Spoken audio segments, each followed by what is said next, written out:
آج سے کم و بیش 1450 سال پہلے ایک عظیم ہجرت ہوئی، ایک تاریخی سفر ہوا۔ اور یہ سفر کیوں ہوا تھا؟ یہ سفر اسلام کی بقا کے لیے ہوا۔ مکہ پاک میں رہنے والے، مکہ پاک میں پیدا ہونے والے، مکہ پاک میں کاروبار کرنے والے، جن کا خاندان مکہ پاک میں تھا، جن کا سب کچھ مکہ پاک میں تھا، ان ایمان والوں پر زندگی تنگ کر دی گئی، ان پر زندگی گزارنا مشکل ہو گیا، اسلام کے قوانین پر، اسلام کے احکام پر عمل کرنا مشکل ہو گیا۔ نماز پڑھنے پر مار پڑتی تھی، اذان دینے پر مار پڑتی تھی، سجدہ کرنے پر مار پڑتی تھی، اللہ کا نام لینے پر مارا جاتا تھا۔ اور ایک وقت ایسا آیا کہ سرکار دو عالم علیہ السلام نے پھر صحابہ کرام علیہم رضوان سے فرمایا کہ اب مدینہ منورہ کی طرف ہجرت کی جائے۔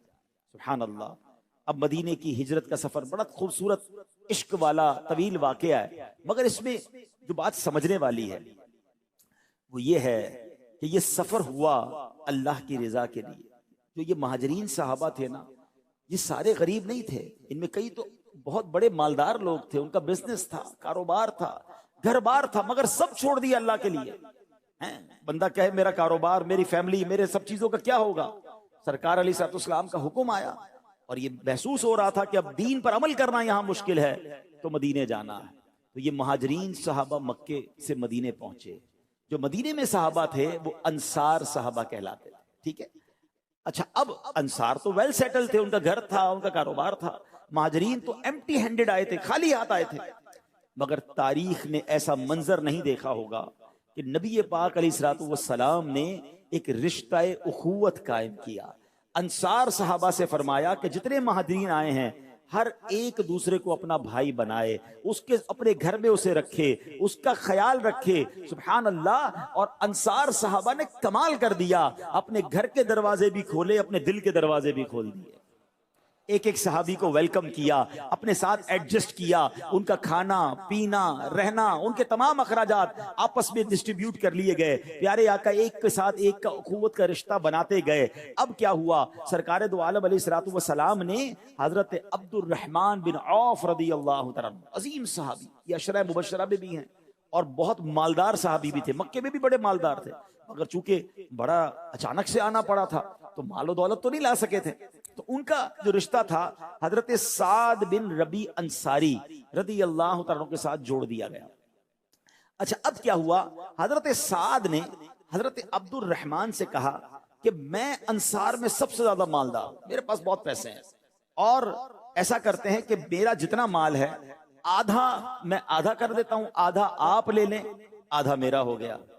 گھر بھی میرے پاس ہیں، اس میں سے بھی ایک گھر آپ لے لیں، اور حضور میری 2 بیویاں ہیں، میں طلاق دیتا ہوں، عدت گزارنے کے بعد آپ میری اس بیوی سے بھی نکاح فرما لیں۔ ایسا خیال کس نے رکھا ہوگا؟ ایسا آپس میں جس کو کہیں ٹیک کیئر کس نے کیا ہوگا کہ اپنا سب کچھ آدھا آدھا کر دیا؟ کیونکہ نبی پاک نے یہ رشتہ فرمایا تھا، نبی پاک نے فرمایا تھا تمہارے بھائی ہیں۔ یہ اسلام ایسے پھیلا ہے۔ اس قدر بڑے دل تھے ہمارے صحابہ کرام کے کہ ہمارے بھائی اللہ کے لیے ہجرت کر کے آئے ہیں، اب یہاں یہ اجنبیت محسوس نہ کریں، ہمارا مال بھی آدھا ان کا، ہمارا گھر بار بھی آدھا ان کا۔ لیکن جو میرا آج ٹاپک ہے، جو آج کے بیان کا موضوع ہے، آفر کس کو کی؟ حضرت عبد الرحمن بن عوف رضی اللہ تعالیٰ۔ صحابہ کیسے خوددار ہوتے تھے، صحابہ کس قدر جس کو کہیں کہ اللہ پر بھروسہ کرنے والے ہوتے۔ آفر موجود ہے، ایک یوں سمجھے کہ آج کا کروڑ پتی شخص کہہ رہا ہے کہ آدھا مال لے لیں، گھر بھی لے لیں، فیملی میں بھی ڈسٹریبیوشن، مگر حضرت عبد الرحمن بن عوف نے 1 روپیہ بھی نہیں دیا۔ آپ نے فرمایا مجھے کاروبار کرنا آتا ہے، مجھے مدینے کے بازار کا راستہ بتاؤ۔ بازار کدھر ہے؟ آپ کو بازار کا راستہ بتایا گیا، وہاں جو تجارت کی منڈی لگتی تھی بنو قینقاع، ان کا یہ بازار تھا۔ آپ وہاں گئے اور کیا کیا؟ صبح جا کے کچھ کام کیا، شام میں منافع کے اندر پنیر اور مکھن ساتھ لائے، روزانہ رزق حلال کمانے کے لیے جایا کرتے۔ تھوڑے ہی عرصے میں وہ مالدار بھی ہوئے اور پھر باقاعدہ انہوں نے دوبارہ شادی بھی کر لی۔ مگر اے میرے پیارے اسلامی بھائیوں، اس عظیم واقعے سے جو سیکھنے کو مل رہا ہے کہ آج جو ہمارا بیان کا موضوع تربیت جو ہم نے ایک دوسرے سے سیکھنی ہے کہ خودداری، کسی کا احسان کیوں اٹھائیں، کسی کو حالات کیوں بتائیں، نعت میں تو پڑھتے ہیں نا، مگر اپنی زندگی کو آج اسکین کرنا ہے، مجھے بھی اور آپ کو بھی۔ میں خود جب بیان کی تیاری کر رہا تھا مجھے خود بہت ساری باتیں سیکھنے کو مل رہی تھی۔ نعت میں تو پڑھتے ہیں مگر کیا روز مرہ کی زندگی میں یہ معاملہ ہے کہ روز ہی کسی نہ کسی کے ساتھ کوئی مطلب، کوئی معاملہ، کوئی جناب اس سے میرا یہ مطلب پورا ہو جائے، اس سے یہ مانگ لوں، اس سے وہ لے لوں؟ نہیں، کسی کا احسان کیوں اٹھائیں، کسی کو حالات کیوں بتائیں، تم ہی سے مانگیں گے تم ہی دو گے، تمہارے در سے ہی لو لگی ہے۔ اے میرے پیارے اسلامی بھائیوں، ہمارے بزرگان دین کس قدر خودداری کی دولت سے مالا مال تھے اور دنیاوی مال و دولت سے بیزار تھے۔ درہم و دینار کی چمک ان کی آنکھوں کو خیرہ نہیں کر پاتی تھی، بادشاہوں سے ملنے والے اعزاز و اکرام بھی ان کے پایہ ثبوت کو ڈگمگا نہیں سکتے تھے۔ یہ اللہ پاک کے وہ حقیقی بندے تھے کہ جن کی نظر جنتی اور ابدی نعمتوں کی طرف ہوتی تھی۔ یہی وجہ ہے کہ دنیا کے فانی مال و اسباب کے حصول کے لیے نہ ہی یہ انتھک کوشش کرتے تھے اور نہ ہی لوگوں کے سامنے ہاتھ پھیلاتے تھے۔ خودداری جیسی عظیم صفت سے یہ حضرات مالا مال تھے۔ یہی وجہ ہے کہ آج دنیا کے لیے ان کی زندگی مشعل راہ ہے۔ در حقیقت خودداری وہ خوبی ہے جو انسان کو بے تاج بادشاہ بنا دیتی ہے۔ لوگوں کی نظر میں خوددار شخص کی عزت آسمان کی بلندیوں کو چھو جاتی ہے۔ ایسے شخص کے چاہنے والے ہمیشہ بڑھتے ہیں۔ یاد رکھیے، خوددار شخص کے چاہنے والے ہمیشہ بڑھتے ہیں، کم نہیں ہوتے۔ خوددار آدمی کے پاس آنے جانے میں کسی کو جھجک محسوس نہیں ہوتی، کیونکہ ایسا شخص بے ضرر ہوتا ہے۔ اور یہی وجہ ہے کہ خوددار لوگوں کے لیے، خوددار شخص کے لیے لوگوں کا خلوص جو ہے وہ ہمیشہ باقی رہتا ہے۔ خودداری کی عظمت، سبحان اللہ، اللہ نے قرآن مجید فرقان حمید میں ایک بڑا کمال کا واقعہ یا خوبصورت اوصاف بیان کیے، اس طرف بھی جاتے ہیں، مگر ایک ذرا قول سنیے، ایمان تازہ ہو جائے گا۔ حضرت ابو اسامہ رحمت اللہ تعالی فرماتے ہیں کہ حضرت مسعر بن کدام رحمت اللہ تعالی علیہ نے مجھے مخاطب کرتے ہوئے فرمایا کہ سرکہ اور ترکاری پر راضی رہنے والے کو لوگ غلام نہیں بنا سکتے۔ یعنی جس کا کھانا پینا ہی سادہ ہے، جس کے خرچے ہی زیادہ نہیں ہیں، جس کو دنیا کی آسائشوں کے پیچھے بھاگنا نہیں ہے، اس بندے کو کوئی غلام نہیں بنا سکتا۔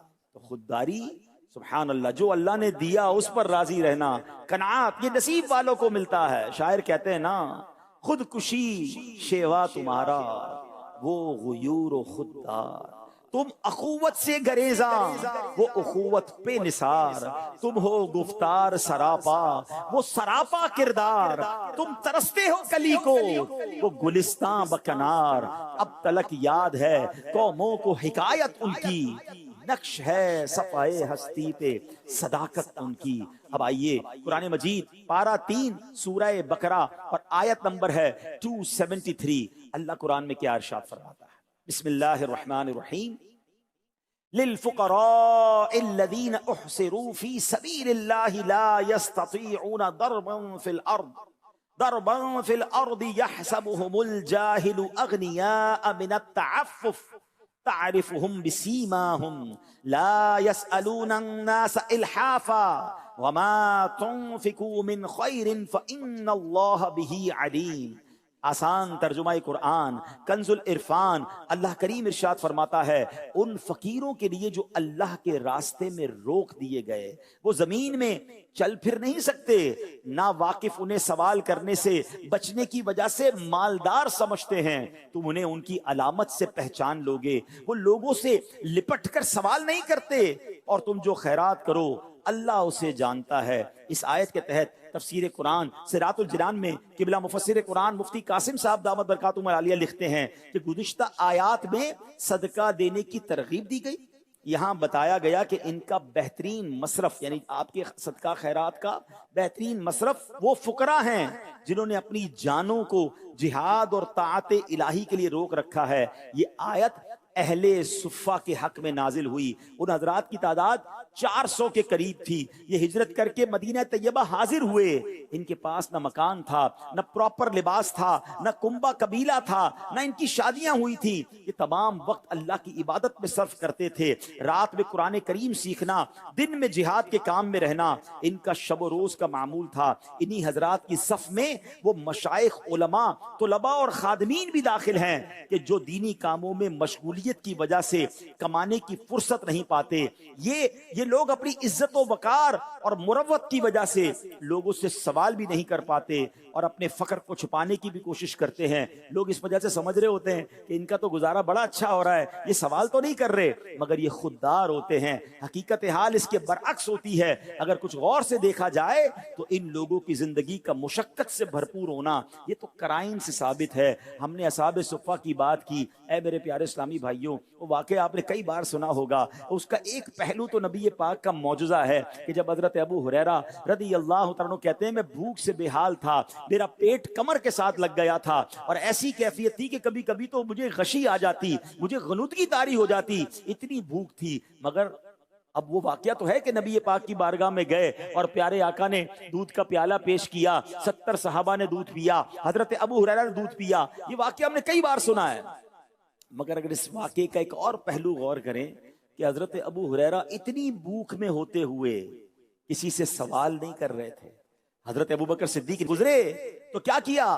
حضرت ابو ہریرہ نے حضرت ابو بکر صدیق رضی اللہ عنہ سے کوئی شرعی مسئلہ پوچھا. یہ نہ بتایا کہ بھوک ہے، یہ نہ بتایا کہ کچھ کھانا ہے، خودداری نے اس بات کی اجازت نہ دی. اللہ اکبر. جب نبی پاک علیہ الصلوۃ والسلام تشریف لائے تب بھی حضرت ابو ہریرہ نے کچھ نہ کہا. مگر کونین کے والی تو دل کے حالات جانتے ہیں نا. میرے آقا نے حضرت ابو ہریرہ کو دیکھتے ہی پہچان لیا کہ وہ بھوک سے بے حال ہیں. حضرت ابو ہریرہ کو نبی پاک ساتھ لے گئے اور سبحان اللہ پھر کیا ہوا کہ حضرت ابو ہریرہ کے ہاتھوں سے ہی نبی پاک نے 70 صحابہ کو دودھ بھی پلوایا. سب کا پیٹ بھر گیا. ابو ہریرہ رضی اللہ تعالیٰ عنہ بھی سیراب ہو گئے. اللہ اکبر. مگر سیکھنے کو کیا ملتا ہے کہ اس قدر تکلیف میں تھے، اس قدر پریشانی میں تھے، مگر زبان پر سوال نہیں تھا، زبان پر آسکنگ نہیں تھی. وہ کہا جاتا ہے نا کہ زبان پر شکوائے رنج و علم لایا نہیں کرتے، زبان پر شکوائے رنج و علم لایا نہیں کرتے، نبی کے نام لیوا غم سے گھبرایا نہیں کرتے.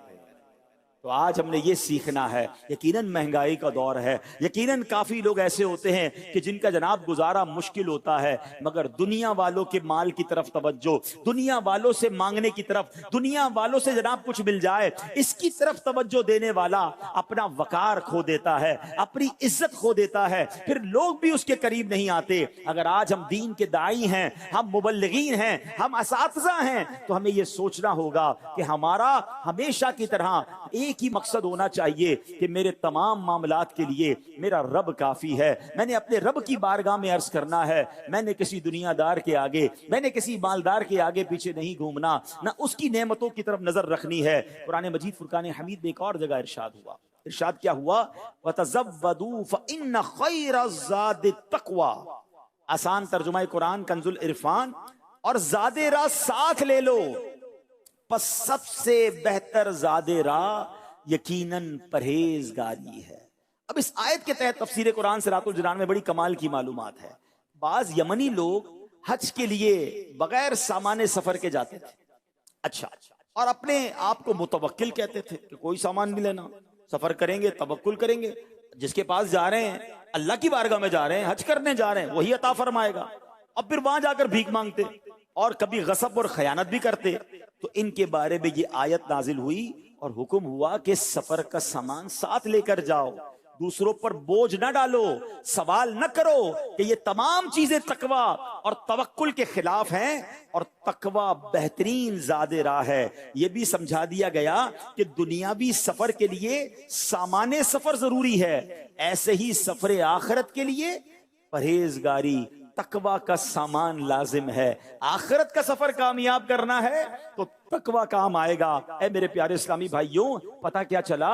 خودداری اللہ کو پسند ہے، جبکہ خود کو دوسروں کے سہارے چھوڑ دینا اور ہاتھ پھیلانا ناپسند ہے. بلا شبہ خودداری ایک انمول نعمت ہے. جنہیں یہ نصیب ہو یقیناً وہ قسمت والے ہیں. مذکورہ آیت سے یہ بھی مدنی پھول ملتا ہے کہ دوسروں پر بوجھ بننے کی بجائے اپنے زور بازو پر تکیہ کرنا چاہیے، اور اوپر والا ہاتھ نیچے والے ہاتھ سے بہتر ہوتا ہے.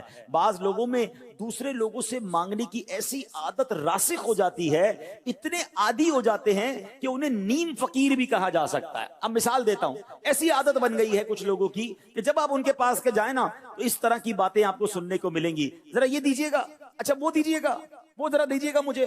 اچھا پھر کہیں گے یار فلاں چیز کچھ دیر کے لیے مل سکتی ہے، مجھے فلاں چیز چند دنوں کے لیے چاہیے. یار ہم تو دوست ہی ہیں نا، آپ کی چیز تو میری چیز ہے. اچھا پھر کبھی کہیں گے دوست کی مدد نہیں کرے گا تو کون مدد کرے گا. اچھا تو اپنا بھائی ہے نا، دوست تو دوست کے لیے جان بھی دیتا ہے، اتنے سے پیسے نہیں دے سکتے. اچھا تھوڑے پیسے دے دو، پرانے باقی ہیں اس کو ملا کے بعد میں دے دوں گا. اب ان کا تکیہ کلام، ان کا روز یہی کام ہوتا ہے.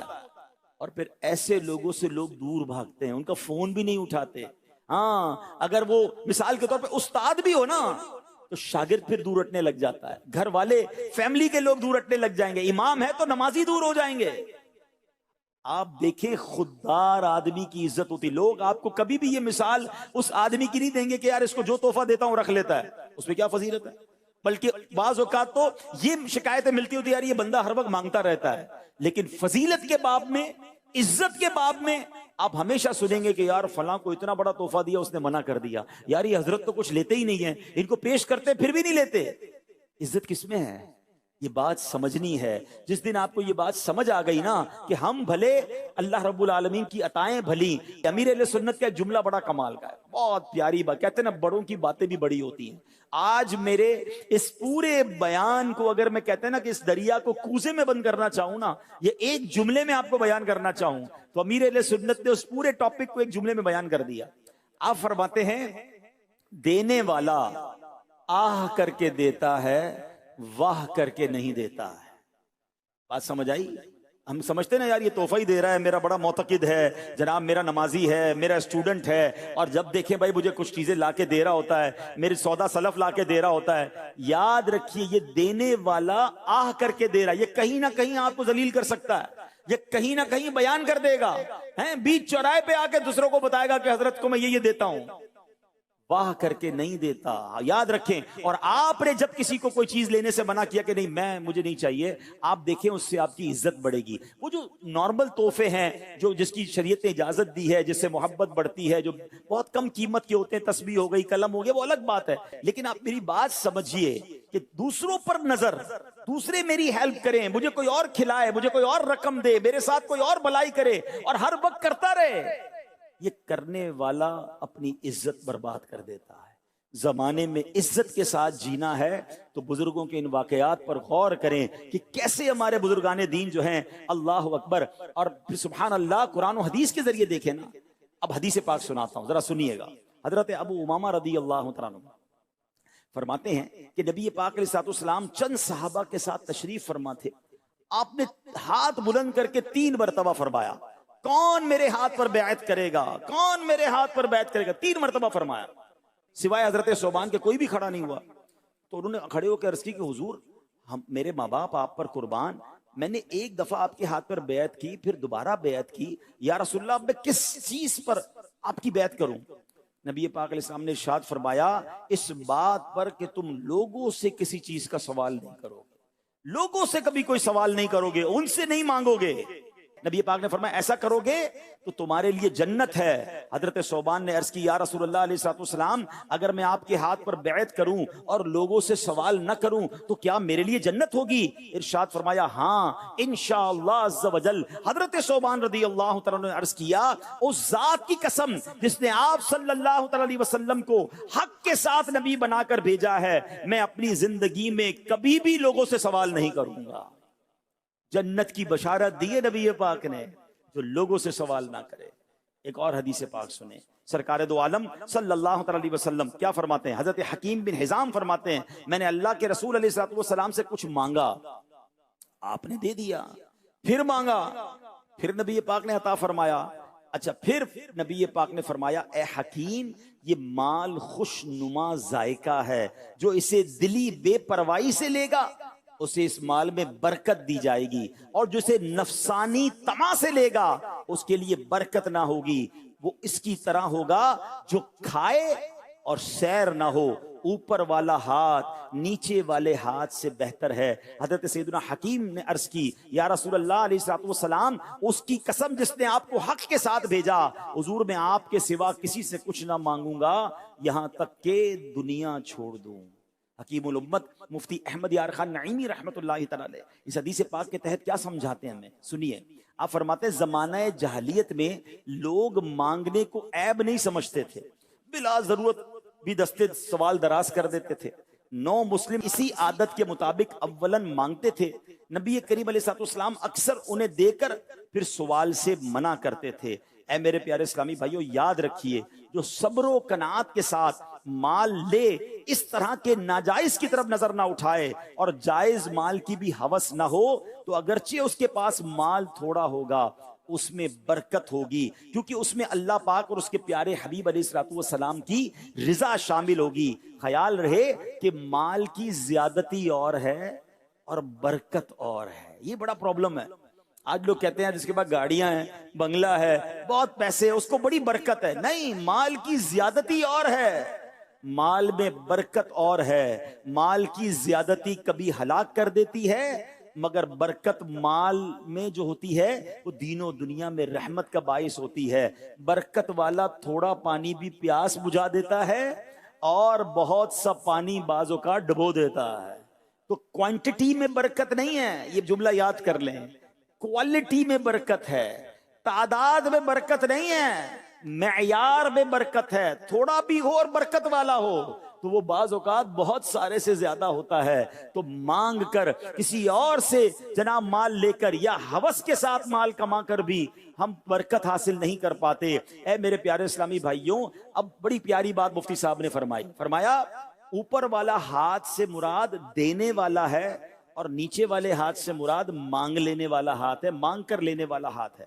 یہاں دینے اور لینے سے بھیک مراد ہے، اولاد کا ماں باپ کو پیش کرنا، مرید کا اپنے پیر کو کوئی ہدیہ پیش کرنا، تو یہ اس کے منافی نہیں ہے، یہ اور چیز ہے۔ انصار صحابہ بھی نبی پاک کی بارگاہ میں تحائف لایا کرتے تھے، یہ اور ہے۔ تو سبحان اللہ، بڑی پیاری بات فرمائی مفتی صاحب نے کہ ہماری کھالوں کے جوتے بنے اور رشتہ جان یعنی سانس کے تسبے بن جائیں اور نبی پاک علیہ السلام اسے استعمال فرما لیں تو بھی ان کے جو حقوق ہیں اس حق کا کروڑواں حصہ بھی ادا نہیں ہوگا۔ حضور سے نہیں مانگیں گے تو کس سے مانگیں گے؟ اور سبحان اللہ، یہاں مانگنا ہے اور دنیا والوں سے مانگنے کی بات ہو رہی ہے، ورنہ نبی پاک سے تو انشاءاللہ جیتے جی بھی مانگیں گے، قبر میں بھی مانگیں گے، محشر میں بھی مانگیں گے۔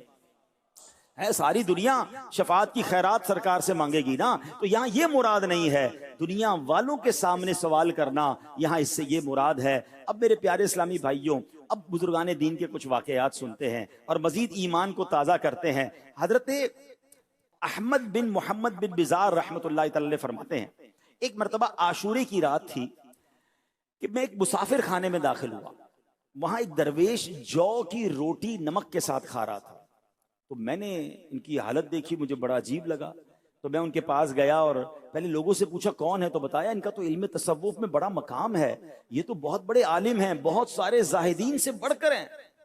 تو کہتے بڑے ادب سے ان کے پاس میں گیا اور کچھ ان کو دینار دیے، اور میں نے کہا کہ میں نے دیکھا ہے کہ آپ روزہ بھی رکھتے ہیں، افطار میں صرف جو اور نمک کھاتے ہیں، آپ کا بڑا مرتبہ بھی ہے، تو یہ دیناروں کی تھیلی ہے، اس میں 1000 دینار ہیں، یہ آپ قبول فرما لیں، کھانے کو کچھ نہیں ہے، افطار میں جو اور نمک سے افطار ہو رہا ہے اور اتنے بڑے عالم دین ہیں۔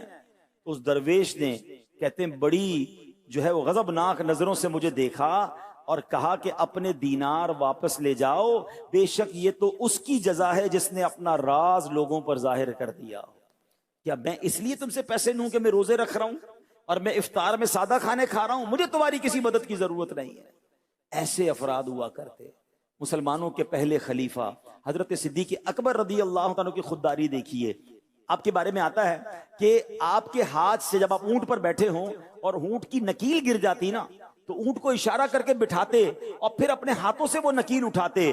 تو کسی نے کہا حضور اب ہمیں بتاتے, اونٹ کو بٹھایا, آپ اترے, آپ ہی کی نکیل گر گئی تھی, ہم اٹھا کے آپ کو پیش کر دیتے. حضرت ابوبکر صدیق فرماتے ہیں کہ میں نے نبی پاک علیہ الصلوۃ والسلام نے مجھے حکم دیا تھا میرے آقا نے کہ میں کسی سے سوال نہ کروں. خودداری کا عالم دیکھیں, اپنی چیز ہے, کسی اور سے نہیں مانگ رہے. ہم تو بعض اوقات کہتے ہیں ذرا میرا یہ قلم اٹھا دیں, میرا یہ کام کر دیں. علماء فرماتے اپنی چیز کے بارے میں بھی سوال کرنا چھوڑ دو تو انشاءاللہ کبھی دوسری کی چیز مانگنے کی نوبت ہی نہیں آئے گی.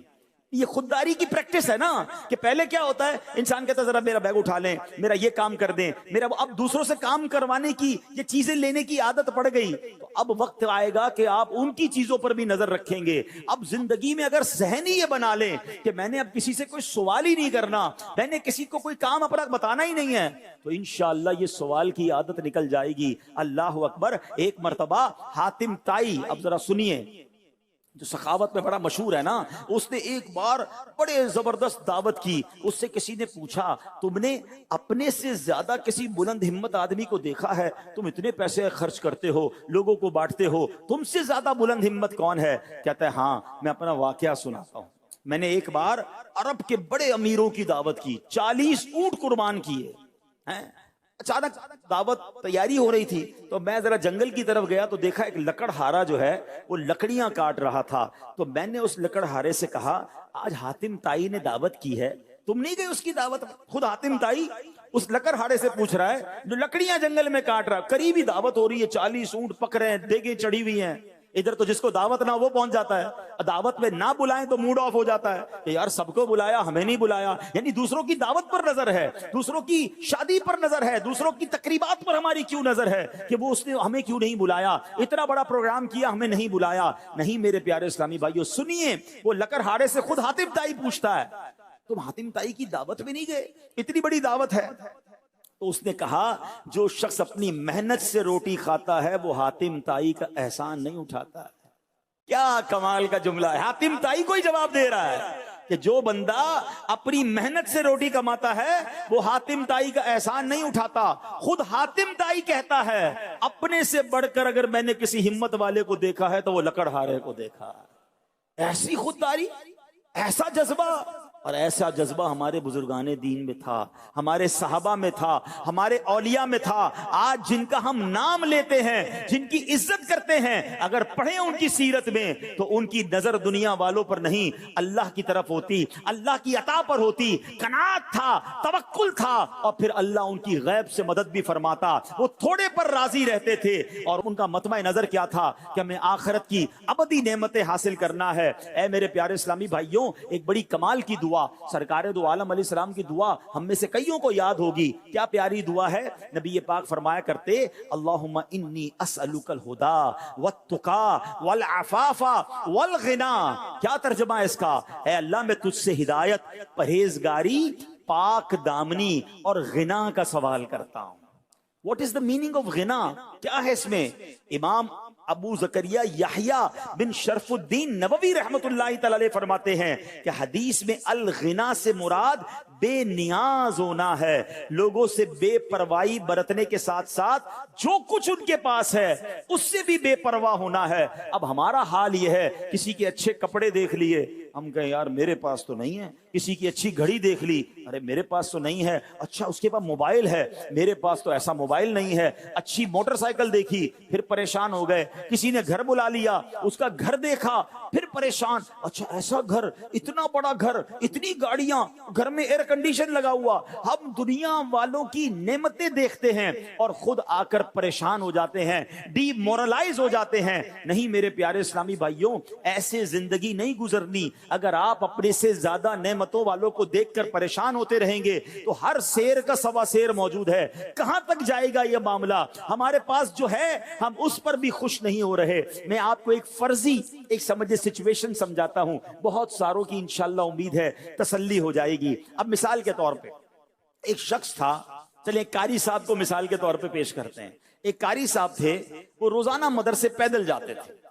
1 گھنٹہ لگتا تھا مدرسے پیدل جاتے جاتے، اور بڑی گرمی لگتی تھی، پسینہ نکلتا تھا. کہتے اللہ کرے تھوڑے پیسے جمع ہو جائیں، سائیکل مل جائے. ہیں پیسے جمع کیے، تھوڑے تھوڑے کر کے پیسے جمع کیے، سائیکل لی. جیسے ہی سائیکل لی، اب اس کے بعد آپ جو ہے وہ اپنے سائیکل پہ مدرسے جانے لگے. جو 1 گھنٹے کا سفر تھا وہ 25 منٹ میں ہونے لگ گیا. بڑے خوش. دوستوں نے کہا بھائی سائیکل لی ہے، کوئی دعوت تو ہونی چاہیے. کہا چلیں چائے پیتے ہیں. چائے پلایا دوستوں. اب تھوڑے عرصے کے بعد جب سائیکل چلاتے چلاتے جا رہے تھے تو سائیکل رکی سگنل پر، تو برابر میں ایک بندہ موٹر سائیکل پر آیا. کہا یار سواری تو یہ ہے، میری تو پٹیچر سائیکل ہے، روز پینڈل مار مار کے تھک جاتا ہوں، یہ تو صرف ایک کک مارتا ہے، سپیڈ دیتا ہے بڑا زبردست. اب موٹر سائیکل لینی ہے. اپنی سائیکل بری لگنے لگ گئی. وہ سائیکل جو دعاؤں سے حاصل کی، بڑی منتوں سے حاصل کی، اب وہ بری لگنے لگی. اب کیا چاہیے؟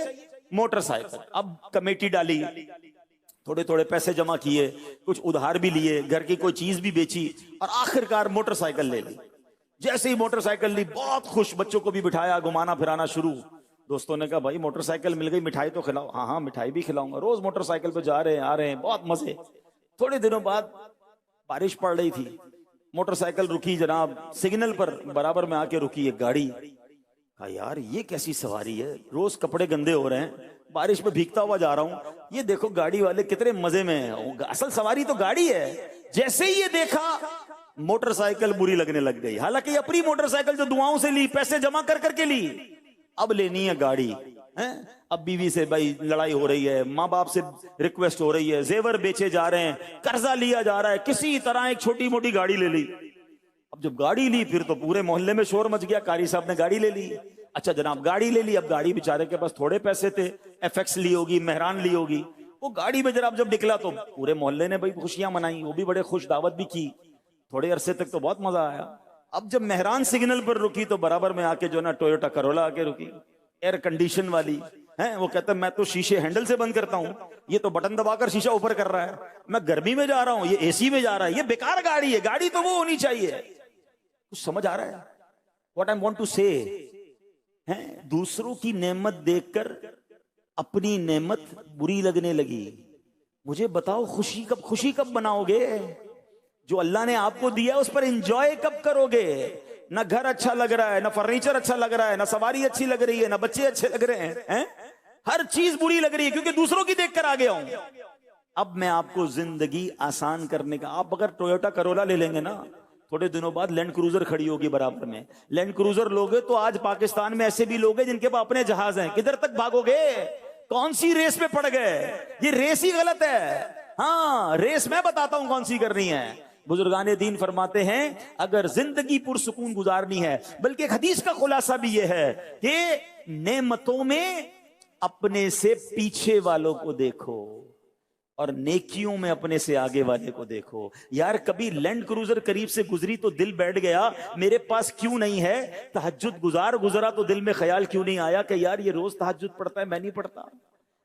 میری عمر کا ہی بندہ ہے، عالم دین بن گیا اور مجھے علم، میں عالم دین نہیں بن سکا، یہ تو آگے نکل گیا مجھ سے. یہ کمپٹیشن کیوں نہیں ہوتا؟ ارے نیکیوں میں کمپٹیشن کرنا ہے اور ہم دنیا میں کمپٹیشن میں پڑ گئے. اللہ اکبر. آپ کو کبھی زندگی میں آپ کے پاس جو کچھ ہے اس پر خوشیاں منانی ہے نا، آپ یقین کریں ایک بار کسی ہاسپٹل کا چکر لگائیں. میں بھی 2 دن پہلے کراچی کے بڑے ہاسپٹل میں گیا تو کسی اور مریض کو دیکھنے تھا. وہاں اور کوئی اسلامی بھائی اور گھر والے مل گئے کہ ہمارے مریض کو دیکھیں. 40 سال کی عمر تھی اس نوجوان کی، ٹھیک ہے، جس کو مجھے دکھانے لے گئے اور بتایا اس کا جگر ختم ہو گیا ہے. ڈاکٹر کہتے جگر ٹرانسپلانٹ کرنا پڑے گا. 80 لاکھ روپے کا خرچہ انہوں نے مجھے بتایا. میری آنکھوں میں آنسو آ گئے کہ میرا جگر ٹھیک ہے. میں نے اس پر کب شکر ادا کیا یار. ہمیں تو کسی کو پتا بھی نہیں ہوگا کہ جگر بھی خراب ہوتا ہے. ہمارے گردے کام کر رہے ہیں، ہم جو کھاتے وہ آسانی سے پاس آؤٹ کر دیتے. کبھی سوچا جس کا پیشاب بند ہو جائے؟ کبھی سوچا جس کو جناب کھانا پینا ہضم نہ ہوتا ہو؟ کبھی ڈائلیسس کے مریض سے ملاقات ہوئی ہے آپ کی؟ میرے خاندان میں ایک ڈائلیسس کے مریض تھے، وہ بتاتے تھے کہ یار آپ یہ جو جی بھر کے پانی پیتے ہو نا، آپ کو دیکھ کر ہمیں حسرت ہوتی ہے. ڈاکٹر نے کہا پورے دن میں 300 ml کی پانی کی بوتل پینی ہے آپ نے. کہتے ایک ایک گھونٹ کر کے پانی پی رہا ہوں. ہمارے گردے کام کر رہے ہیں، ہم نے کب شکر ادا کیا؟ یقین کریں اگر آپ کو جو رب نے دیا ہے اس پر شکر ادا کرنا ہے نا، اور اس پر انجوائے کرنا ہے، موج میں رہو. کیونکہ اللہ نے مجھے کروڑوں سے اچھا بنایا.